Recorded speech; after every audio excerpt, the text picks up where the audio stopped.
Discussion keeps the world turning. This is Round Table. You're tuned in to Round Table. I'm Steve Hatherley today with Fei Fei and Xingyu. Coming up, forget awkward dinner dates. China's singles are now finding love through laughter at stand-up comedy matchmaking shows. Fun! From improv icebreakers to instant audience feedback, dating has become a live game. But is this booming trend about real connection, or perhaps people are just out for a laugh? Our podcast listeners can find us at Roundtable China on Apple Podcasts, and don't forget that we love to hear your voice, so send your voice notes our way. Here's how you do that. Roundtable Podcast at QQ.com. Once again, Roundtable Podcast at QQ.com. And now, traditional matchmaking is getting a comedic glow-up. Across China, young singles are ditching awkward dinner dates and stepping into the spotlight, so to speak, at stand-up comedy matchmaking shows. Here, dating becomes a kind of game. Improv punchlines double as icebreakers, and lighting the lamp means instant attraction. The crowds are bigger than ever. They are really popular, and organizers can barely keep up with the booming number of people wanting a ticket. But critics, and there are always critics, they're asking, are these low-cost social events really about finding love, or people just chasing a good laugh on a fun night out? I say, before we even start this story, I say, who cares? Yeah, exactly my point. Critics. As long as you like Critics it. always ruin everything. Yeah, I mean, you can't lose, really. You can't lose. If you go out looking for love at a comedy show and you end up just laughing at the comedian, well, that's a win too. All right, well, let's find out exactly what this is all about. It is a really fun trend that's happening. Yes. Actually, the other day I just listened to a podcast. It's a stand-up comedians. They are sharing or chatting during a live show, but they turn it to a podcast.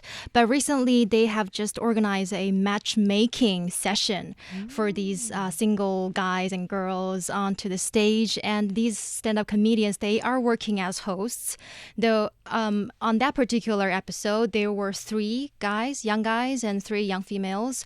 They don't know each other, and then the hosts will ask random questions about their personality, what their hobbies or interests are, or preferences are of finding the partner. So that kind of whole scenario makes this matchmaking more humorous or relaxed and interactive, rather than this, the traditional awkward matchmaking side when you have to speak to another stranger. Yeah, one-on-one. imagine that. Imagine having to speak to another human. Yeah. Wow. Or sometimes it's dozens of human beings and they taking turns to talk to you. Yeah. That kind of matchmaking. I would think that this would be, I mean, it depends on your personality, right?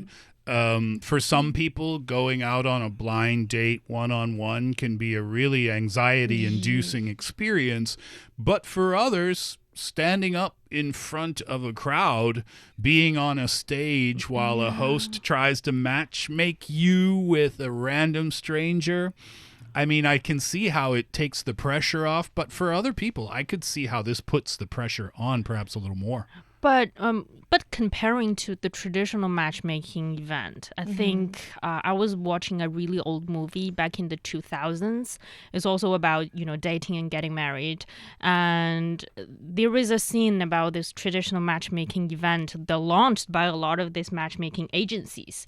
And the thing they do is that they sort of have a hall in, for example, a hotel or in a restaurant. And of course, males and females enter the hall, and they start to take rounds and talking to each other. Oh, and like they speed, only have speed dating. Yeah, they only have 1 minute. Yeah, right. But they to cannot sort of- see each other? They can see each other, but it's we have 10 guys and 10 It's like females. it's like 2 rows of people. yeah. And you sort of rotate. Yes. So you can meet as many at the opposite side of your partner potential candidates as possible, and you can be very direct when it comes to what's your income, where are you from, what's your family member, what are your family members, where do you live, Do you have a house? Sounds Do you like have a car? policeman. I feel like you are speed dating me right now. And I don't want to answer any of Taking this. a list and checking every point. All right, so how does this work then? So you go to a comedy club. Oh, and by the way, we should say that you don't have to get a seat or a ticket for the matchmaking part of the show. Yeah. Right? You can just go, and it's known to the comedian, I guess, by where you're sitting, that you're not going to be involved in that part of it. But if you are involved, well, how does that work? In some cases, there will be these comedians or they work as the hosts. They step off the stage and move through the crowd, and they will randomly invite the audience up one by one. And they will ask questions like their job, their age, and what they're looking for in a partner. And some of them, they have these designated matchmaking seats that I've mentioned before. There are just 3 candidates for each side, and then these are like people who have applied before, and they have selected some of these people to be on this show. And they also have this lighting the lamp section when if you have this particular interest on a particular audience, then the house will the lights will turn up, and it will allow a two-way selection under full visibility, so people will know that Under full visibility. Wait, so what? So if you see a dude and you're like, oh, he's hot, you light his lamp? Or do you know how that works exactly? Or do you have a lamp at your table and you light up your own lamp and then they ask you who you're interested in? I guess there's a button for every candidate, and if you think you are interested in a person, then you can hit the button, and then there will be a light inside the room will light up, and then people will know, okay, someone's heart is beating a little faster. That's for everyone to see. And then I guess the comedian's job is to take the information that is, I mean, this is quite the skill, I think, from the host's point of view. Because they need to take the information that's provided to them by the matchmakees, if that's a word, and then spin that into comedy, spin it into jokes, and keep the mood light. And it's kind of improv at that point. On some, but I think, well, when it comes to comedians, it would be one of the skills, I would say, they're be good required at to this. be able to teasing your audience. And I think that's also one activity is being expected in a lot of these stand-up comedies, not only in matchmaking, but in certain areas of for example, in the front row seats, you are expected to be interacted with the comedian themselves. You are expected to get teased often. They have some interactive games. Some formats include drawing red strings or grouping participants for games on an outdoor lawn to facilitate some organic interaction. That does not sound organic at all. Then they've got some post-show follow-up activities, too. So a lot of shows, they are collaborations between the comedy clubs and then professional dating platforms. So these aren't strictly put on by the comedy clubs themselves. So if a match doesn't happen on stage, then the platforms can also provide some one-on-one matching services afterward if you're interested to keep the connection going. And this has become really, really popular. Yeah, especially among the post-95 or post-2000, generations born after 1995 and even 2000s. There are organizers who even struggle to fill the seats for traditional matchmaking events, and now seeing headache. They're seeing a new kind of headache for having too many applicants. I think one organizer, they reported they have nearly 300 applicants, but they only have 120 spots available in a single week. Wow. Young people are there eager to find a partner. Is this surprising to you that this is so popular? My question is based on my limited time and experience in China, but from what I understand about Chinese culture and from what I observe in a Chinese workplace, people are pretty reserved. People are kind of shy.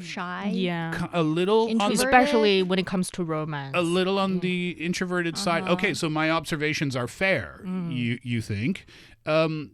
So therefore, are you surprised? 120 seats, but 300 applicants. It sounds like a job. Advertisement. Over competitive. Right? Yeah, but I'm not really surprised. Remember we had recently a listener called Jenny asking for, how can I find... Oh my gosh, Jenny, are you listening today?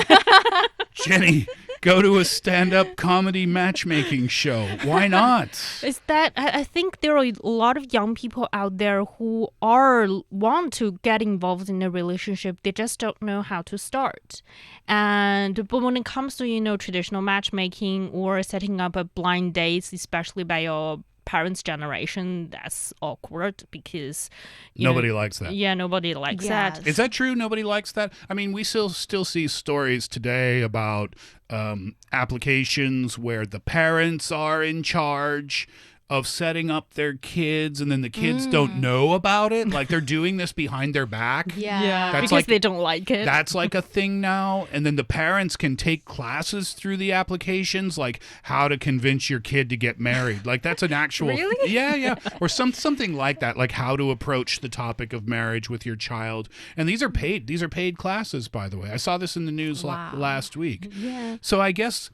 that's part of the reason for the popularity then, because if young Chinese people are facing that kind of pressure, or maybe it's not the pressure, maybe it's just, if I don't get out there and find somebody myself, my mom is going to be on an app by Thursday afternoon trying to fix me up with her neighbor's cousin or something like that. That could be one mentality behind that. But I feel like that's more like the mentality for those people who are in their 30s. Yeah, over 35 Not perhaps. that in their 20s. I mean, these younger generations, they are going to these stand-up comedy shows because first, they like watching stand-up comedy shows. Yeah, is that...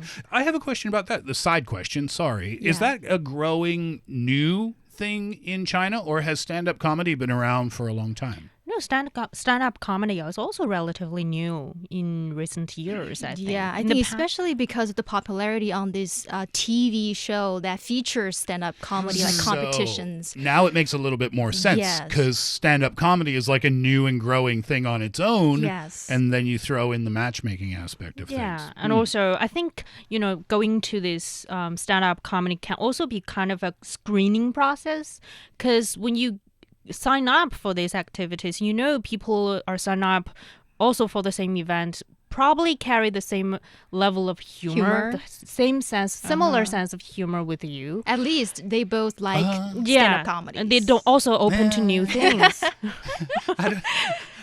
Oh no, I'm the critic now. I was just criticizing. I know, I was just criticizing critics a minute ago. Yeah. You're right. I mean, there's at least a shared interest there that you want to be there. Yeah, so you don't have to be worrying about, getting to know someone really boring on your standard or finding that your hobbies just completely mismatched with one another. That's just no possibility to get further connected. But from a critic's point of view, I would feel like... Don't let me influence you. You have. I feel like, are these young people, they're going there for show, or are they really looking for their true love in these stand-up comedy shows? Is this performative? Yeah, performative. Because you have to matchmake in front of the audience. Then the personality that you presented can be the personality you want people to see. I mean, on a deeper level, you want to connect with someone, it should be more private setting.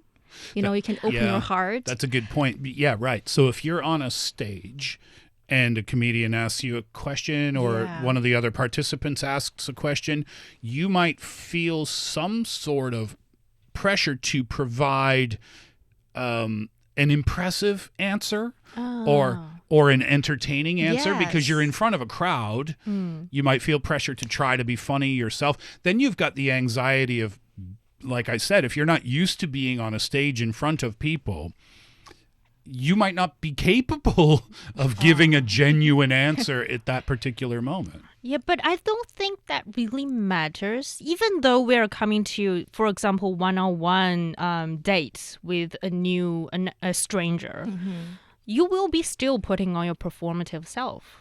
You are not giving out your true self on the first date that's anyway, right? That's also true. Yeah, you're not going to tell your first date, I really like reading, but in reality, you like scrolling TikTok videos for 4 hours. I think we already learned your first date was how much money do you make, where do you live, what kind of educational background do your parents have? Tell me everything about your family right now. Yeah, so it's like it's a process. You get to know people through multiple dates in the future anyway. This is not just in China, by the way. I did a little digging. In Australia, they have Sunday Singles, it's called, and it's a comedy show and singles event combined where laughter breaks the ice. This is from their website, where laughter breaks the ice and comedians turn people's dating disasters into comedy gold. It's dating done differently. Vancouver, they have comedy speed dating. What you were talking about before, Fei Fei. This is a combination of stand-up comedy and matchmaking, and apparently it's become quite the hit amongst the young generation. And there are concerns about depth, of the how shallow these types of events might be. Privacy concerns, perhaps, because you are handing over personal information about yourself. Long-term effectiveness, people are questioning this in Vancouver and Australia too, but whether you care or not, I mean, I guess it depends on what you're actually looking for. If you are convinced that you are going to go and find your future, your forever love, maybe that's putting too much pressure, right? On a comedy show. Yeah, exactly. Just enjoy dating. Any other potential concerns with these types of things, these types of gatherings? I think we have talked pretty much. Steve, you just said the privacy risks and also data labeling as well. But I feel like the comedy, stand-up comedy companies or these groups, they are working together, collaborating with these matchmaking professional platforms. Trap, maybe. Sometimes they might prioritize profits first, then just really helping these young people to find their love. So that there's also an issue of balance there. Well, I say just enjoy dating. Who cares? Stop saying that. Although I do agree. Yeah, but you're paying for this, right? I mean, you're paying. You're paying to go. You pay to go to a comedy show, so we shouldn't be surprised that you're paying for this as well. But yeah, I see that as a legit concern. You're just being filtered. You're being filtered into paying for more things, perhaps, I don't know the details, on a different platform or on a platform that maybe you didn't even know existed before you decided to sign up for this. Would you do it? Would you be interested if this were applicable to your situations right now? Well, my dating days are in a vacuum. In a vacuum. But my only concern, even though I said, just enjoy dating, just don't care about this concerns, this criticism. But my only concern is that for a lot of introverts out there, if these comedy clubs are also selling tickets to other regular spectators, and you are invited on stage with other people, another bunch of people. That's true, because that's what they do, right? Yeah. Not everybody there is a participant. Yeah, that would be kind of really, stressful activity for my, personal experiences. But I think for even just going to a comedy night just for a laugh, and perhaps also getting to know somebody new, even though you find that, it's not really a potential dating partner, you can still make friends at these events. Just be open. Yeah, that's my advice. I think for me, it really depends on how old you are. Why? Maybe if I, like 10 years ago, I would definitely go to these stand-up comedy shows and to maybe personally participate in these matchmaking events. But after like 10 years, over 30, then I am really looking for a more serious relationship. Oh, that's a bit dismissive, though. That's like saying people who go to these No, things no, no, aren't no, looking no, no. for But something they're more real. like they are looking for fun instead of like being serious to find the other. But Oh, yeah. there is send your possibility. angry emails to xingyu@qq.com. I'm No, not don't. That doesn't judging exist. them, but I'm just saying from my perspective. Yeah, no, I would, get it. I get yeah, it. not stand-up comedy. And for me, I would far rather host the comedy Oh. dating night than actually be involved. You in the- enjoy teasing around Yeah, these well, applicants. It's kind of what I do for a living. Anyway, without the matchmaking, right? Anyway, fun story. Jenny, if you're out there listening today, get out there and go to one of these things and tell us how fun it is. All right, that's it for today's Roundtable. I'm Steve for Fei Fei and Xingyu. We all thank you kindly for being with us today, and we ask you to come join us again next time.